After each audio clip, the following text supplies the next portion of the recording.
Malacca அயக்ரோ RNR அருகே plus நெடுஞ்சாலையின் 204வது கிலோமீட்டரில் நேற்றிரவு நிகழ்ந்த கோர விபத்தில் 7 பேர் உயிரிழந்தனர். மேலும் 33 பேர் காயமடைந்தனர்.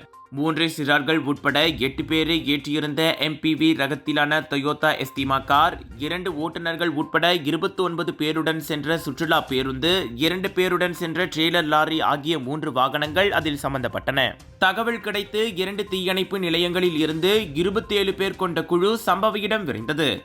மீட்பு பணிகளின் போது டொயோட்டா எஸ்டிமா காரில் இருந்தவர்களில் ஒரு குழந்தை உட்பட 5, சுற்றுலா பேருந்தில் இருந்த ஒரு பெண்மணி பயணி, அதன் ஓட்டுநர்களில் ஒருவர் என 7 பேர் உயிரிழந்தது உறுதிப்படுத்தப்பட்டது. அவர்களின் உடல்கள் மலாக்கா மருத்துவமனைக்கு அனுப்பப்பட்டன. காயமடைந்தவர்கள் மலாக்கா மருத்துவமனை, அலோர்கஜா மருத்துவமனை மற்றும் அயக்குரோ பந்தாய் மருத்துவமனைக்கு அனுப்பப்பட்டனர். பாதிக்கப்பட்டவர்கள் தொடர்ந்து அடையாளம் காணப்பட்டு வருவதாக போலீஸ் கூறியது.